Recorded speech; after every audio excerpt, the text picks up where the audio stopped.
Good fucking morning. It is Sunday, September something. I don't know. I'm not gonna check the fucking date. So, my name is Justin Bossian. If you don't know me, used to do some TikTok shit. Tried that thing out. I talk too much shit. Whatever. Probably not my audience. So, maybe YouTube is, because probably there's a little more people that are over the age of 18 that aren't a bunch of storm goblins in my comments. Anyway, I am college senior. I did 2 bodybuilding shows, starting in stupid fucking car, interrupting my videos. Starting in April, placed top 5 in my first True Novice show, Classic Physique. Then I did the Jay Cutler Classic. The step up from True Novice to Novice was for real. I got smoked like a brisket, but I did have my best look that I ever had.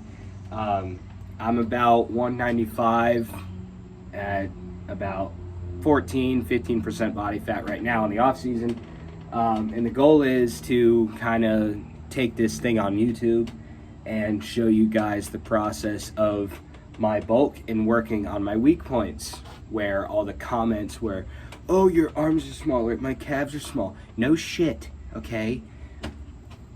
That's how fucking long my arms are. Look at my elbow, right? I'm 5'9". Look at my wingspan. Okay?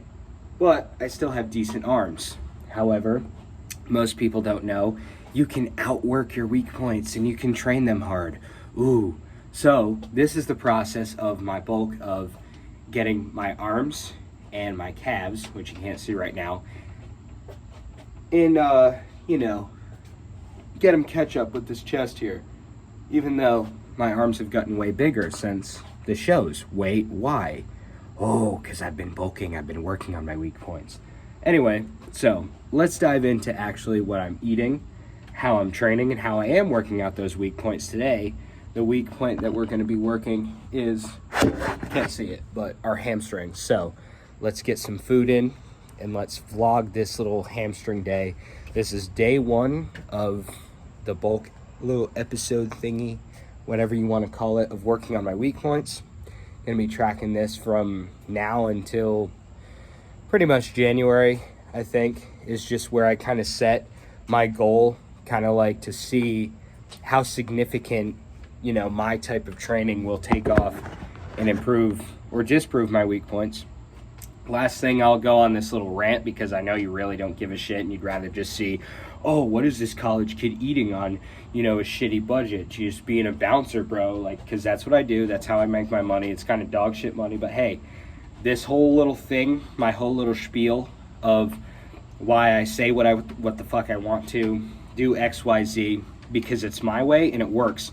Because my way is, I am not really well off, right? I'm living in a college town. I pay rent for like one of these little shitbox houses, and I make like a couple of dollars an hour on the weekends working as a bouncer. So to fund a whole bodybuilding lifestyle, yeah, it can happen. You don't have to be like some 18-year-old with like mommy's money that has all these fucking Young LA shirts and shit, okay? And this is kind of why, like, I'm doing this on YouTube, because I can't really have an audience that will really understand where I'm coming from. And my whole, again, why I say what I want, right? Because you can do it. Because if I can do it, right, don't let fucking Timmy 2 times in your fucking comments say, oh, he sucks, he'll never make it, meh. Dude, we're all in different positions. We all have our weak points, right? I'm not well off per se, but most of my food and most of my training and all that stuff is very cost efficient and time efficient, because not only am I a bouncer at nights, I'm a student. I'm in a full-time 1.5 year relationship. Have time for friends, events, homework, work again. Still getting the training and cost-effective food. Okay, that's a lot of things on my plate. I'm sure that you guys have a lot of things on your plate, right? My audience isn't just some kid that has, only goes to school, like high school or whatever, and then comes home and has all this fucking time to train and do all these things. So anyway, enough on this little rant. Let's get into the food. About 9 to about 2, cleaned the bar, went home around 2:30. So I got up around 2, and instead of having my meal 1 at 10 o'clock and meal 2 at 2, or just combining both into one. Corned beef hash, a whole can is $2.67, but the macros are unbelievable. It's got carbs, fats, and protein, and sodium. Perfect for what I need after being completely depleted from the night before. And then some nice English muffins for some more carbs. Energy drink, I usually just have coffee, potassium with the banana, all that shit. And then this is just like more carbs with jam. So I'm gonna eat this very high carb, moderate protein, moderate fat meal. And then I'm gonna go train, because people will say, oh, you gotta get in your protein, bro, before the gym. Dude, protein is for recovery, dog.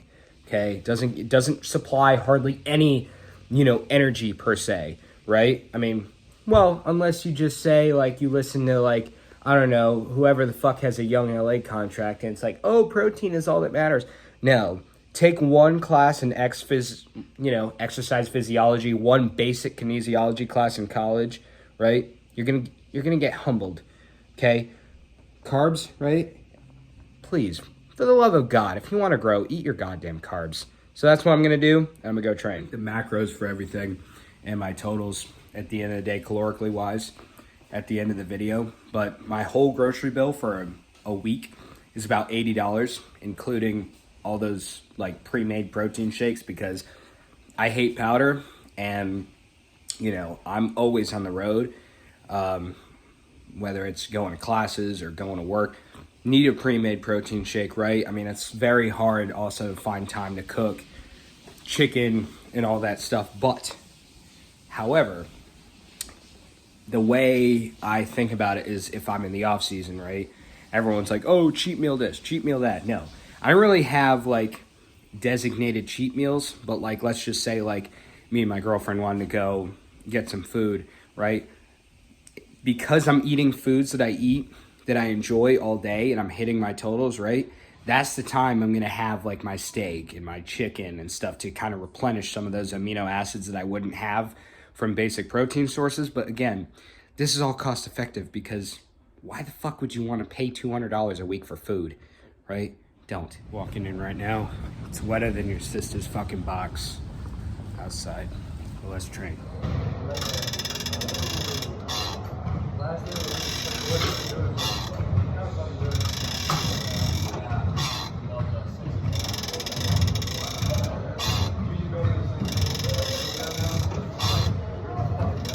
Thing that's helped me grow my calves is focusing on the heel drop. I mean, I always had shitty calves, but the heel drop is basically when at the end of the movement, you're really emphasizing dropping your heel down into the ground. That's how you can get the fullest range of motion from that, and I'll show you what that looks like.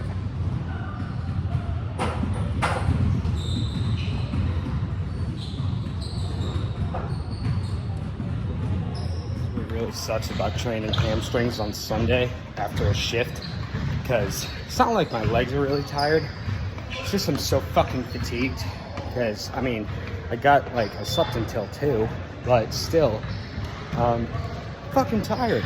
But it is what it is, because some 16-year-old in fucking Russia has way bigger legs than me, so I still got to hit calves and hams. So all right, so now we're gonna work our tibias, and I'll show you what that is.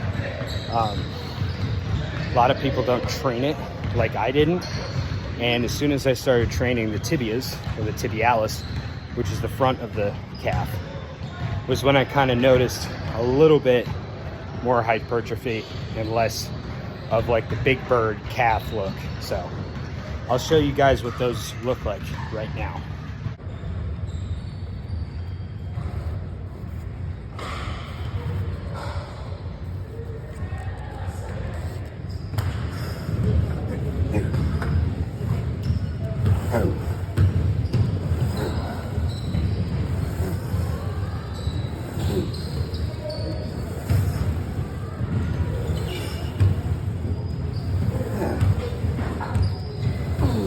that set killed me. But if you notice where my foot placement is on that, it's high. That way, it's a shorter range of motion, but you're really getting more hamstring and glutes. And that's what we're hitting today. So, got 4 sets of this for 8, and then I'll go for 9 next week. And that's pretty much the laws of hypertrophy and progressive overload. So, after this, we're gonna go to RDLs. I'll show you guys in a second the reps, but I do them, I'm short as fuck.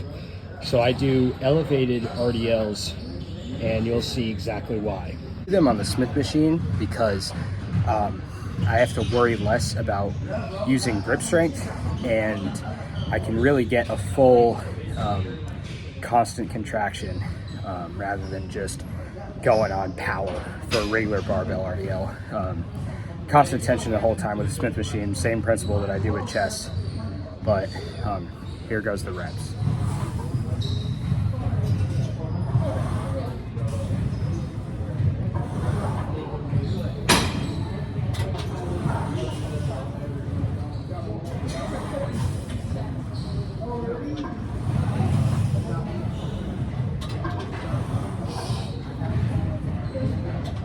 We're done with the hard shit. It's cable RDL, and then lying hamstring, single leg hamstring, finished. At this point, it's all isolation, feeling it out, getting a pump. This one looks retarded because it just looks like you're fucking the air, but here we go.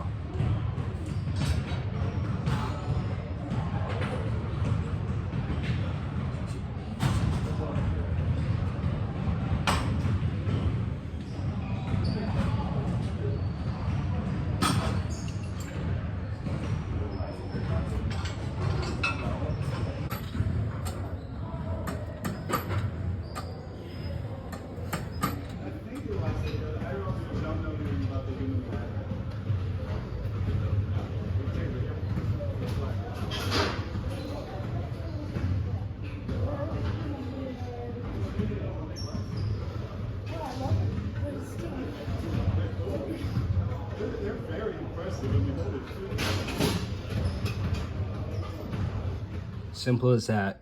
A little protein shake, like I said, the pre-made bitches, and high glycemic index carbs. That is the perfect post-workout meal. And then I'll have like a couple of more of those shakes and then some carbs for the rest of the day, like cereal sources, oats, stuff like that.